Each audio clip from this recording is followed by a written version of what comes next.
पिछले दिनों चूँकि इसहाक डार साहब मोस्ट फेवरेट और अभी भी कुछ कयास रही इस तरह की हो रही हैं, लेकिन ख़ुद मुस्लिम लीग नून के अंदर से ख़बरें आ रही हैं और मुखालफत सामने आ रही है। पाकिस्तान पीपल्स पार्टी इस पर यकीन करने को तैयार नहीं। दूसरी तरफ तरमीमी एक्ट जो लाना चाह रही है हुकूमत, क्या इसके ऊपर भी तहफ़्फ़ुज़ात हैं। आज रज़ा रब्बानी साहब ने कहा कि ऐसा कैसे हो सकता है कि निगरान वज़ीर-ए-आज़म के इख्तियारात वज़ीर-ए-आज़म के बराबर हो जाएँ, और ये वो सारी चीज़ें हैं जिसका आगे चलकर नुकसान खुद जमहूरी हुकूमतों को हो सकता है। लेकिन दूसरी तरफ जो इलेक्शन एक्ट में तरमीम की बातें हो रही हैं, इसके ऊपर अंडरस्टैंडिंग्स जो सामने आई हैं और कुछ इंसाइट्स हमारी भी हैं, चूँकि निगरान सेटअप थोड़ा सा लंबा हो सकता है, इसके ऊपर पाकिस्तान पीपल्स पार्टी को तहफ़्फ़ुज़ात हैं, लेकिन फैक्ट यही है। और निगरान वज़ीर-ए-आज़म कौन होगा, ये भी बड़ा दिलचस्प मामला है। ख़ुद दो जमातें मिलकर ही वज़ीर-ए-आज़म नहीं ला सकती, इसके पीछे भी बहुत सारे अवामिल हैं और वो अवामिल अभी तक खामोश हैं। जो नाम दिए जा रहे हैं ये शायद एक टेस्ट केस के तौर पे तो हो सकते हैं, लेकिन फाइनलाइज नहीं हुए, और जितने भी नाम गर्दिश कर रहे हैं कहा यह जा रहा है कि इनमें से कोई भी नाम फाइनल नहीं हुआ। जो फाइनल नाम है वो पत्ते अभी तक सीने से लगे हुए हैं। इस पे बात करेंगे। हमें ज्वाइन किया जनाब बैरिस्टर अली ताहिर साहब ने, सीनियर कानूनदान हैं, अक्सर हमारे शो का हिस्सा होते हैं। वैसे साहब खुशामदीद कहते हैं आपको प्रोग्राम में। थैंक यू वेरी मच जफीर साहब। वैसे साहब एक तो ये बताइएगा सबसे पहले कि चूँकि इलेक्शन एक्ट में तरमीम की जा रही है, इसके ऊपर मुखालफत सामने आई है इत्तेहादी हुकूमत के इत्तेहादियों की तरफ से ही। दूसरा, आप किस तरह देखते हैं, चूँकि पिछले कई दिनों से आप हाई प्रोफाइल मीटिंग्स आपकी हो रही हैं, ख़ुद आप पाकिस्तान तहरीक इंसाफ की आला लीडरशिप से मिल रहे हैं, क्या इनसाइड्स हैं कुछ निगरान वज़ीर-ए-आज़म के हवाले से, और वाकई में आपको लगता है कि आइन और कानून के मुताबिक निगरान सेटअप आएगा और वो 90 दिन या 60 दिन जो भी उसको ड्यूरेशन मिलता है उसमें इलेक्शंस करवा देगा? जनाब जी बिस्मिल्लाहिर्रहमानिर्रहीम। देखिए, ये आइन और कानून की बात इस वक्त इस वजह से नहीं की जा सकती क्योंकि जब पंजाब और KPK में 90 दिन में इलेक्शन नहीं हुए और फिर सुप्रीम कोर्ट के ऑर्डर के बावजूद नहीं हुए, तो मेरा ख्याल है कि 2 सूबों के अंदर कॉन्स्टिट्यूशनल हुकूमत तो खत्म हो गई। इस वक्त वहां पे जो हुकूमत है वो अनकॉन्स्टिट्यूशनल है और वो अपने मैंडेट और अपने टेन्योर से आगे बढ़ चुकी है। और इस वक्त जो रिसेंट डेवलपमेंट सारी आपने बताई उसमें नजर ये आता है कि 2 मुख्तलिफ व्यूज हैं इत्तेहादियों के भी। पहला व्यू नून लीग का है और वो ये है कि किसी इकोनॉमिस्ट को या अपने किसी बंदे को लेके आया जाए as caretaker prime minister, और उसके बाद वो बिल्कुल नॉर्मल हुकूमत की तरह फंक्शन करे। जैसे आपने पंजाब में देखा कि उन्होंने 1.5 अरब रुपए की गाड़ियां खरीद ली, हालांकि ये केयर टेकर हुकूमत का तो काम नहीं था, ये काम तो जो इलेक्टेड हुकूमत थी सिर्फ वही कर सकती थी। लेकिन लगता है ऐसा ही है कि क्योंकि इलेक्शन से भागना है तो अपना कोई बंदा लेके आए और वो फिर 6, 8, 9 महीने चलता रहे। और दूसरी तरफ जो है वो पीपल्स पार्टी का मुझे जो व्यू नजर आता है वो व्यू ये नजर आता है क्योंकि उनके हक में है कि इलेक्शंस हो जाएं। वो सिंध में बड़े स्ट्रांग हैं, सिंध में उन्होंने जीत के आना है, पंजाब में भी उन्होंने स्पेस बनाई है, KPK में कुछ लोगों ने उनको ज्वाइन किया है, बलूचिस्तान में कुछ लोगों ने उनको ज्वाइन किया है। मैं समझता हूँ ये बेहतरीन टाइम है उनका इलेक्शन में जाने के लिए। तो ये एक फ्रिक्शन इत्तेहादियों के अंदर जरूर मौजूद है। जहां तक आपने कहा कि ये इलेक्शन एक्ट के अंदर अमेंडमेंट, अगर तो देखिए कि जो केयर टेकर का जो 18वीं तरमीम के बाद जो केयर टेकर का कॉन्सेप्ट है वो constitution of the Islamic Republic of Pakistan 1973 से आता है। आर्टिकल 224, आर्टिकल 224A, वहां से सारा कुछ जो है वो केयर टेकर का आ रहा है। तो अगर कोई ऐसी तरमीम करने की कोशिश भी की गई कि ये हुकूमत न्यूट्रल ना हो और ये हुकूमत एक नॉर्मल हुकूमत की तरह फंक्शन करे, तो I can vouch that this will be set aside by the Supreme Court as unconstitutional. लेकिन पता नहीं क्या वजह है कि इस हुकूमत को एक अर्ज है अनकॉन्स्टिट्यूशनली और इलीगली एक्ट करने की, और आप देखें कि वो करती जाए और उसकी मुखालफत हो रही है। बैरिस्टर साहब आप लाइन पे रहिएगा। मैं ज्वाइन किया जनाब सरदार जाकिर साहब ने, सीनियर रहनुमा है पाकिस्तान पीपल्स पार्टी के। सरदार साहब प्रोग्राम में खुश आमदीद कहते हैं आपको। गुफ्तगू आप सुन रहे थे, जिस तरह बैरिस्टर साहब भी कह रहे थे, चूँकि पाकिस्तान पीपल्स पार्टी मुखालफत कर रही है निगरान सेटअप या निगरान वज़ीर-ए-आज़म के नाम पे मैं बाद में आऊँगा। इलेक्शन एक्ट 2023, रज़ा रब्बानी साहब अभी अब से थोड़ी देर बाद पहले बात कर रहे थे, वो ये कह रहे हैं कि ये कैसे मुमकिन है कि निगरान सेटअप जो है वो आम दिनों का जो एक इलेक्टेड प्राइम मिनिस्टर होता है उसके बराबर उसके पास इख्तियारात हों, और अगर ऐसा हुआ तो हम मुखालफत करेंगे, और मुखालफत की है। आप समझते हैं कि कोई इस तरह की तैयारियां हो रही हैं जो कि आपके तहफ़्फ़ुज़ात पहले भी थे पाकिस्तान पीपल्स पार्टी के, कि कहीं ऐसा ना हो कि जो निगरान सेटअप आए वो इतना लंबा हो जाए, अब वो 6 महीने साल की तरफ चला जाए। तो ये जो इंडिकेशंस आ रहे हैं, मामला इस तरफ जाता हुआ आपको नज़र आ रहा है सरदार साहब?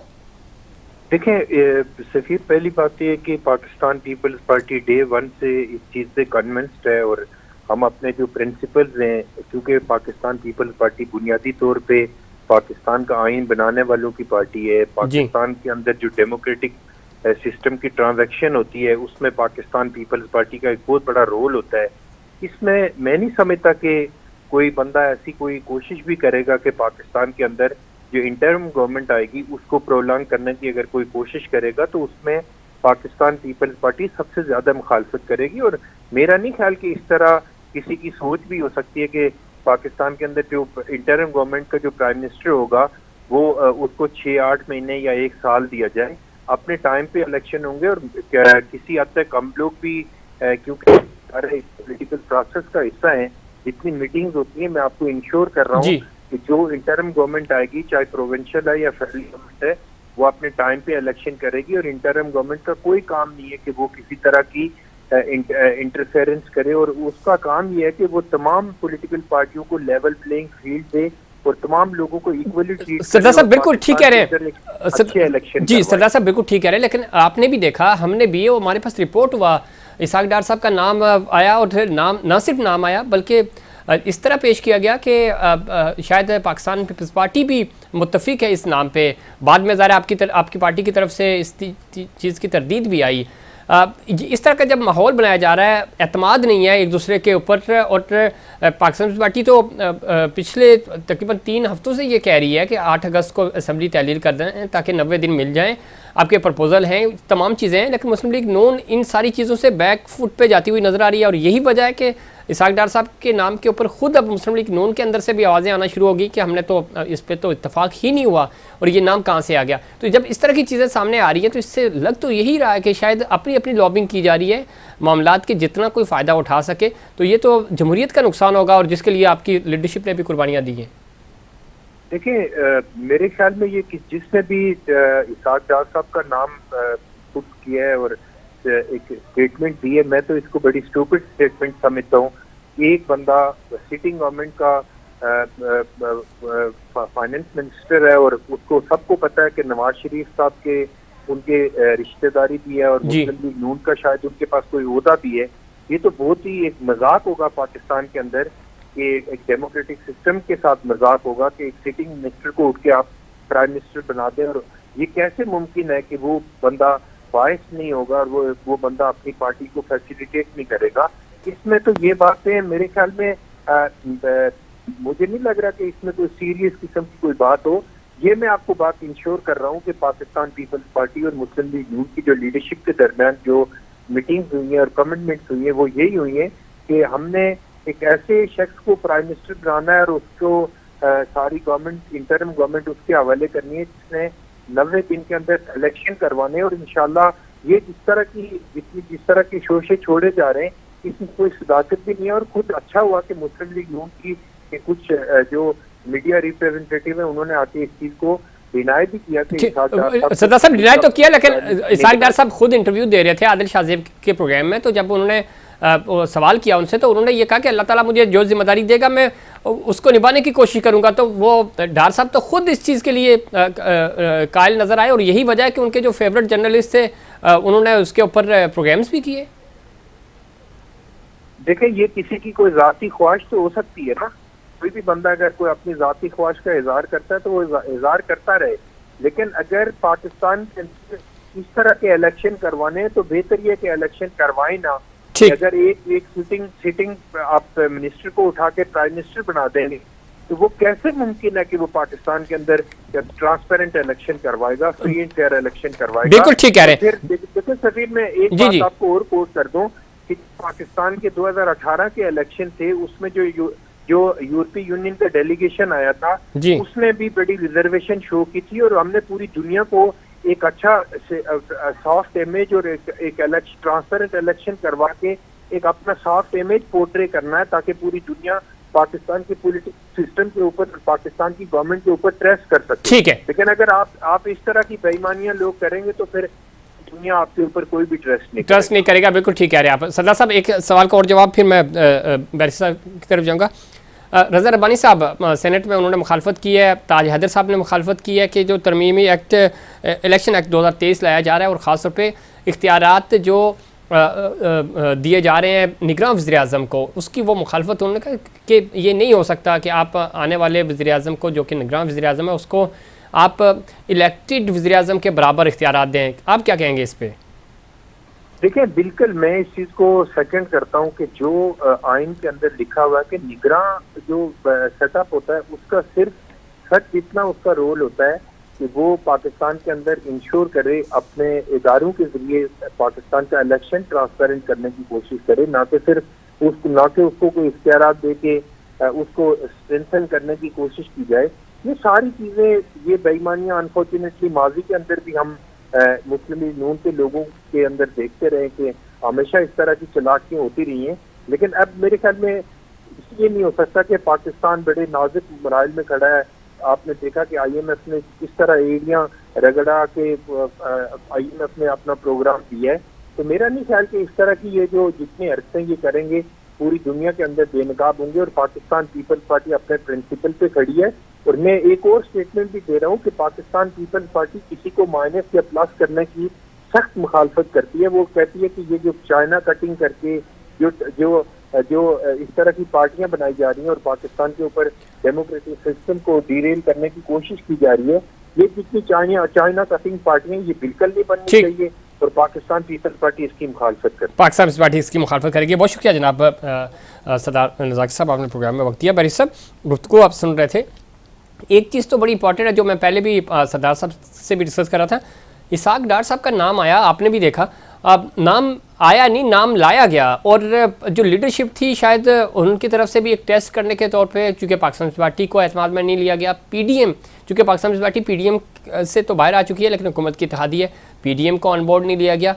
तो एक चेक करने की कोशिश की गई कि शायद माहौल बन जाए। खुद आपको भी पता है और हमें भी पता है कि IMF के हवाले से इसहाक डार साहब का जो एक्सपीरियंस है वो कोई इतना अच्छा नहीं है, और IMF के हवाले से क्या वो बयानात माजी में दे चुके हैं आपको भी पता है। तो ऐसा पॉसिबल तो था नहीं। ये नाम आप क्या समझते हैं कि क्यों ये नाम जानबूझ के डिस्कशन में लाया गया, और अभी टिल डेट हम इसके ऊपर बात भी कर रहे हैं? Very simple.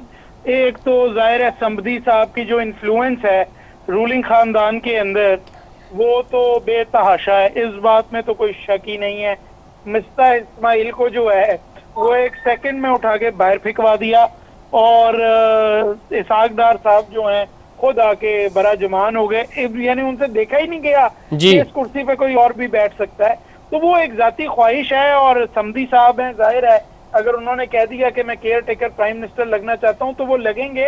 लेकिन पॉलिटिकल स्ट्रेटजी उसके पीछे ये है जी कि इलेक्शंस में नून लीग जाने को तैयार नहीं है। पंजाब से शहरी इलाकों में कट्टा छट्टा साफ हो जाएगा। आपको भी पता है, मुझे भी पता है, नून लीग को खुद भी पता है कि इलेक्शंस में किसने जीत के आना है, और उसी की वजह से मैं समझता हूं कि ये जो प्रेशर की वजह से इलेक्शंस में जा रहे हैं, वरना ये 100% टेन्योर इनलार्ज करने पे जाते। लेकिन मसला ये है कि अब चूंकि टेन्योर इनलार्ज नहीं कर सकते, तो शायद गेम ये है कि किसी इकोनॉमिस्ट को लेके आओ, फिर कोई जी फाइनेंशियल इमरजेंसी हो गई है, इलेक्शंस तो मुल्क में हो नहीं सकते, अभी इलेक्शंस कैसे होंगे, 60 दिन का 90 दिन का एस्टेब्लिशमेंट की मदद से 60 दिन 90 दिन आगे ले जाओ, उसके बाद और आगे ले जाओ। और वो फॉर्मूला आपको पता है इस मुल्क में कई दफा आजमाया जा चुका है। जियाउल हक ने भी 90 दिन में कराने थे, नहीं कराए। मुशर्रफ साहब ने भी फौरी तौर पर जल्द अज जल्द इंतखाबात कराने थे, वो बात फिर रेफरेंडम की तरफ ले गए। और आपको पता है इस मुल्क में क्या क्या होता रहा। तो इसमें बैरिस्टर साहब कोई शक नहीं। और हमें हालात, वेदर कंडीशंस आपको पता चल जाता है ना कि बारिश होगी नहीं होगी, थोड़ा सा माहौल भी तो बनता है। तो माहौल तो हमें नजर नहीं आ रहा इलेक्शन का। लेकिन मैं समझता हूँ सर, हमारी सियासत में बारिश होना या ना ही होना इम्पोर्टेंट नहीं है जी। उस वक्त एम्पायर का मूड के ऊपर सारा कुछ डिपेंड करता है। बेशक सूरज निकला हुआ हो, अगर अंपायर कह रहा है बारिश हो रही है तो फिर बारिश हो रही है, और बेशक पूरा ग्राउंड में स्विमिंग पूल बन जाए, अगर अंपायर कह रहा है कि सूरज निकला हुआ है इसी पानी में खेलो तो उसी पानी में खेलना पड़ेगा। अब बारिश हो या ना हो, अगर केयर टेकर हुकूमत को इशारा मिल गया कि अपने टेन्योर से आगे जाओ, तो जाहिर है वो फिर आके 6-9 महीने के लिए सुकून से बैठ जाएगी। इक़्तिदार की कुर्सी किसको बुरी लगती है ज़फ़ीर साहब? मुझे ये आपको भी नहीं लगेगी। बिल्कुल ठीक कह रहे हैं, किसी को बुरी नहीं लगती, और ये फैक्ट यही है। पाकिस्तान के 75 साल तारीख देखें तो ये सारी चीज़ें हमें नज़र आती हैं। बैरिस साहब, एक चीज़ बड़ी इंपॉर्टेंट है, आसिफ किरमानी साहब थोड़ी देर पहले काशिफ बासी साहब को इंटरव्यू दे रहे थे, वो ये कह रहे हैं कि 9 मई के वाक़यात में जो लोग मुलव्विस हैं, ज़ाहिर है उनको तो सज़ाएँ मिलनी चाहिए, और जो लोग मुलव्विस नहीं हैं उनको लेवल प्लेइंग फील्ड मिलनी चाहिए, और उनको बिल्कुल चांस मिलना चाहिए इलेक्शन में हिस्सा लेने का। आपकी क्या अंडरस्टैंडिंग है? पाकिस्तान तहरीक इंसाफ किस तरह देख रही है इन तमाम मामलात को, और आपको लगता है कि माहौल या इस तरह का कोई माहौल बन पाएगा कि पाकिस्तान तहरीक इंसाफ खुलकर इलेक्शन में हिस्सा ले सके अगर इलेक्शंस हुए तो? चेयरमैन पीटीआई को तो मेरा नहीं ख्याल अब तक की जो हमारे पास इतलात हैं कि वो हिस्सा ले सकेंगे। अगर वो नहीं भी लेते हैं, उनकी जमात जाती है और जमात को भरपूर मौका मिलता है कि वो अपनी इलेक्शन कैंपेन करें, जो लोग ज़रा मुलव्विस हैं उनको माइनस करते हुए। अच्छा देखिए, मैं आपको कैटेगोरिकली ये बात कह रहा हूँ कि मेरी जो अंडरस्टैंडिंग है जी, ये बात इनके बस में नहीं है कि इमरान खान इलेक्शन ना दे। अच्छा, खान साहब को ये डिस्क्वालीफाई कराएंगे भी तो देखिए अल्टीमेट आर्बिटर जो है उसका फैसला सुपीरियर कोर्ट्स ने करना है, और ये वो जमाने सर रहे नहीं कि जिसमें आप लोगों को प्लस और माइनस करते थे। सुप्रीम कोर्ट बेशक उमर अता बंदयाल साहब की हो या काजी फायज ईसा साहब की हो, ठीक है, या इजाजुल एहसन साहब की हो, मैं ये समझता हूँ कि वो फैसला जो है वो आइन और कानून के मुताबिक होगा, क्योंकि तीनों ही बड़े कॉन्स्टिट्यूशनलिस्ट हैं, और किसी सूरत आप खान साहब को इस इक्वेशन से माइनस नहीं कर सकेंगे। और चले मान भी लिया ज़फ़ीर साहब फॉर अ मोमेंट कि आपने खान साहब को जो है माइनस कर दिया, तो इलेक्शन पीटीएम ने किसके खिलाफ लड़ना है? क्योंकि बाकी जमातें तो सारी इकट्ठी हैं, तो इलेक्शन लड़ने के लिए फिर हम अमेरिका से कोई डेमोक्रेटिक या रिपब्लिकन पार्टी बुलवा लें, नहीं इलेक्शंस के लिए सर माहौल बन गया ना, कोई लेबर पार्टी मंगवा लें। बैरिस्टर साहब अगर इलेक्शंस का ऐलान हो गया तो देखिएगा फिर कैसे कैसे बयान सामने आएंगे। अब लाइन पे है, हमें ज्वाइन किया जनाब आसिफ बाजवा साहब ने। लेकिन आप ज़फ़ीर साहब इस बात को तो इग्नोर नहीं किया जा सकता ना कि लोग तो बेवकूफ नहीं है, लोगों को तो पता है ना जी कि एक तरफ पीटीएम है और एक तरफ पीटीआई है। बल्कि अगर मैं थोड़ा सा इसको, आप थोड़ा सा मुझे मौका दे दें, मैं माजरत के साथ, बहुत माजरत के साथ, मेरे लिए थोड़ा सा जरा आप बर्दाश्त करिएगा कि कुव्वतें और पीडीएम एक तरफ है और पीटीआई एक तरफ है, इसका मुकाबला होना है। ठीक है, पता करते हैं ना। आसिफ बाजवा साहब ने हमें ज्वाइन किया, सीनियर रहनुमा है, सीनियर सियासत है मुस्लिम लीग नून के। बाजवा साहब खुशामदीद कहते हैं आपको शो में। जी मुझे आपकी आवाज आ रही है। जी बाजवा साहब, किस तरह देखते हैं? एक तो ये कि बताइएगा, निगरान वज़ीर आज़म के लिए नाम लिए जा रहे हैं, इसहाक डार साहब हैं ऑन बोर्ड, या आपकी तरफ से तो अब इख्तलाफात भी सामने आ रहे हैं? दूसरा, निगरान सेटअप में क्या कोई वज़ीर आप भी बनने जा रहे हैं?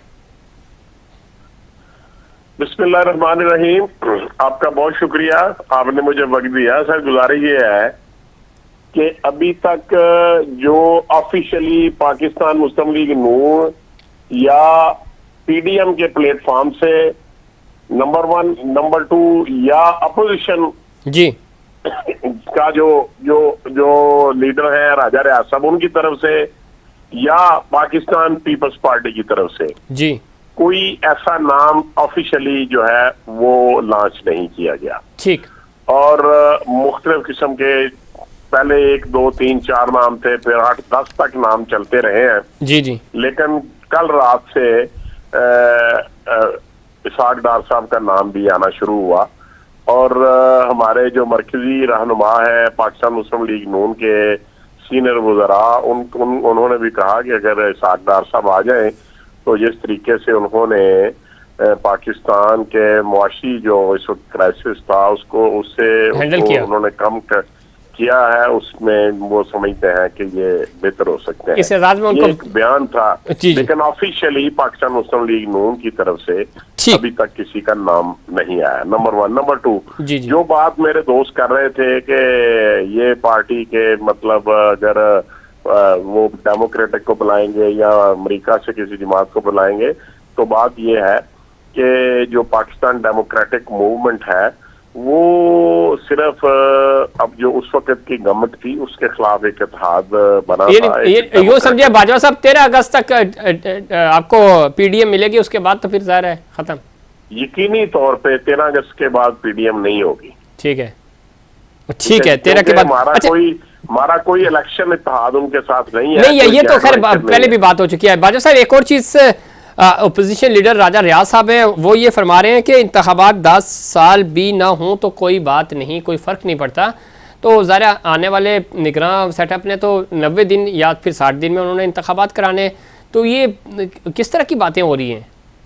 देखिए मैं नहीं, उन्होंने आज जो मैंने स्टेटमेंट सुनी है जी, उन्होंने ये कहा है कि अगर इसहाक डार साहब आएंगे तो फिर आइंदा 2 साल तक इंतखाब नहीं हो पाएगा, ये उनकी स्टेटमेंट है। हाँ ये तो कहा, और साथ ही साथ उन्होंने कहा 10 साल भी ना हो तो क्या फर्क पड़ता है, आगे चल के उन्होंने ये भी कहा, शायद आपने नहीं सुना। देखिए मैं ये समझता हूँ, जहां तक मेरा इल्म है, मैंने वैसे उनका, आपकी बात यकीनन दुरुस्त होगी, आप बड़े अवेयर होते हैं तमाम पॉलिटिकल मामलात में, लेकिन मैं ये समझता हूँ कि बीइंग पॉलिटिकल लीडर उनको, और डेमोक्रेटिक है वो भी जमहूरी आदमी है और बड़ा एक नाम है उनका पाकिस्तान की सियासत में, तो उनको अगर उन्होंने ये कहा है कि 10 साल तक नहीं होते तो ये नहीं फर्क पड़ेगा। देखें इसमें ये मुनासिब बात नहीं है, ये उनको उन जैसे सियासतदान को जिनका सारी उम्र ही इस खारदार में गुजरी है और वो उन्होंने उनकी जमहूरियत के लिए बड़ी कुर्बानियां हैं, वो पाकिस्तान पीपल्स पार्टी में थे और परवेज मुशर्रफ के खिलाफ और उससे पहले सदर ज़िया के खिलाफ, और वो ये तो बाजवा सर ये तो चले उनका माजी है, सबको ही पता है, लेकिन सर इस तरह के बयानात ऐसे तो नहीं होते ना, आप भी जानते हैं। मैं समझता हूँ कि ये शायद वो कोई मजाक में उन्होंने बात की हो, लेकिन बीइंग पॉलिटिकल लीडर उन्होंने ये बात उनको जेब नहीं देती। तो ठीक है, ये कहें नहीं देती सर। देखिए आप भी कानून की प्रैक्टिस करते हैं, आप ज़रा कानूनदान हैं, आइन और कानून की बालादस्ती होनी चाहिए, एक जो प्रोसीजर है उसको फॉलो होना चाहिए। अगर इसकी वायलेशन भले वो 2 साल के लिए हो या 10 साल के लिए हो, और माजी में हमने देखा, थोड़ी देर पहले बैरिस्टर साहब भी कह रहे थे, लोगों ने 90 दिन का वादा किया था, फिर 10-10 साल तक हुकूमतें की, तो ये प्रैक्टिस होती रही पाकिस्तान में बदकिस्मती से। तो निगरान सेटअप का काम है 90 दिन या 60 दिन के अंदर इलेक्शन कराना, तो वो इलेक्शन करवाएं, इलेक्शन कमीशन सपोर्ट करे, और अब नई आने वाली जो भी हुकूमत आए उनके हवाले सेटअप कर देना चाहिए। बैरिस्टर साहब ये प्रैक्टिस करनी पड़ेगी, अदरवाइज़ पंजाब और केपी का हाल आपने देख लिया। केपी में तो कोई भी खुश नहीं है, तमाम ही लोग नाला हैं उससे। पंजाब में भी ज़रा पाकिस्तान तहरीक इंसाफ के तहफ़्फ़ुज़ात हैं, दीगर स्टेक होल्डर्स के भी, लेकिन कुछ भी है आइन और कानून के मुताबिक ही आपको चलना है, तो जमहूरियत आगे बढ़ सकती है ना? जी बिल्कुल 100% जमहूरियत आइन के बगैर हो ही नहीं सकती। जैसे आप ये समझिए कि शादी जो है वो ना दुल्हा के बगैर हो सकती है, ना दुल्हन के बगैर हो सकती है, और मोटरसाइकिल जो है 2 पहियों के बगैर नहीं चल सकती। तो इसी तरह अगर जमहूरियत जो है वो आइन के बगैर, और आइन जो है वो जमहूरियत के बगैर चल नहीं सकता। दोनों की स्पिरिट जो है वो एक दूसरे के अंदर इनकैपेसुलेट होती है। और देखिए तभी तो हम कहते थे कि ये जो 2 सूबे हैं इसमें ये पेटी पॉलिटिकल इंटरेस्ट को साइड पे रख दीजिए और कुव्वतों की ख्वाहिशात को साइड पे रख दीजिए, जो आइन कहता है उस हिसाब से चल पड़े। इसमें अल्टीमेटली सियासी जमातें जीतती ही हैं, और ये बात पीपल्स नून लीग ने तो खैर कभी तारीख से सबक नहीं सीखा, लेकिन पीपल्स पार्टी ने बार बार ये इस बात को प्रूव किया है कि जब आप जमहूरियत और आइन के मुताबिक चलते हैं तो अल्टीमेटली जीत उन सियासी जमातों की ही होती है। और जब आप एक दूसरे के पांव काटने के लिए जमहूरियत और आइन को पस पर्दा रखते हैं तो फिर जो आखिरकार जो है वो आप ही आके हारते हैं। एहतसाब ब्यूरो बनाया गया तो फिर नेशनल अकाउंटेबिलिटी ब्यूरो इन्हीं के पीछे पड़ा। आप ये देख लीजिए कि जिसने जो जिन बनाया उस जिन ने बाद में उसी के ऊपर अटैक किया। और आप यहाँ तक देख लीजिए कि आज पीटीआई जिन चीजों से गुजर रही है, जिस पीका से गुजर रही है, जिस इलेक्शन कमीशन से गुजर रही है, वो सब गिरफ्तानियां भी पीटीआई की अपनी ही तख्लीक करदा थी। लेकिन जफीर साहब अब बहुत हो गया, माजी की हमने बहुत बातें देख ली, अब हमने आगे चलना है और आगे चलने का एक ही तरीका है, कोई जरूरत नहीं है इस वक्त असेंबली डिसॉल्व करने की। ये असेंबली अपना टेन्योर खत्म करे, 60 दिन के अंदर इंतखाबात हों और उसके बाद जो है जो पार्टी जीत के आए वो इख्तियार संभाले, और ये एक दूसरे की भाई साहब ये तो आपने सर जेल में डालना, किसी का ECL में डालना, किसी का पासपोर्ट लेना, किसी के घर पे वक्त खत्म हो रहा है सर मेरे पास। बैरिस्टर साहब ऐसा अब मैं अर्ज कर रहा था कि ये सारी चीज़ें तो आप ठीक कह रहे हैं, आइन और कानून के मुताबिक लिखी हुई किताब में मौजूद है, लेकिन प्रैक्टिस इनकी कहाँ होती है? आपको लगता है आखिरी जुमला 10 सेकेंड के इलेक्शन 2023 में हो जाएंगे, 90 दिन में हो जाएंगे या 60 दिन में हो जाएंगे? जी नहीं, मुझे नहीं लगता। मुझे लगता है जो केयर टेकर हुकूमत आएगी, एक इकोनॉमिस्ट के उसको हेड करेगा और कम से कम 9 महीने से 1 साल तक वो जाएगी। ठीक है बाजवा साहब, they can't let PTI come and win. Bajwa साहब ये प्लीज। जी जी ये जो कह रहे थे कि ये 90 दिन क्यों लेके जा रहे हैं, 60 दिन के अंदर असेंबलियां खत्म करें और विद इन टेन्योर, ये मुझे बताएं कि इन्होंने किस कानून के तहत और क्यों तोड़ी थी पंजाब असेंबली एक इलेक्टेड गवर्नमेंट, और क्यों KP की असेंबली तोड़ी थी? इस बात का क्या जवाब है? ये बैरिस्टर है सर, ये PTI के नहीं है।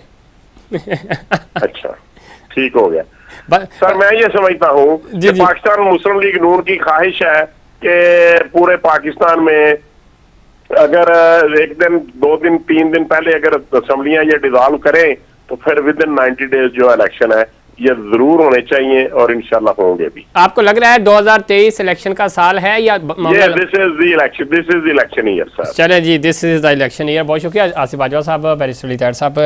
नाज़रीन, साल 2023 इलेक्शन का साल होना भी चाहिए, लेकिन हालात कोई इस तरह के इतने अच्छे नहीं है, माहौल उस तरह का बनता हुआ हमें नज़र नहीं आ रहा।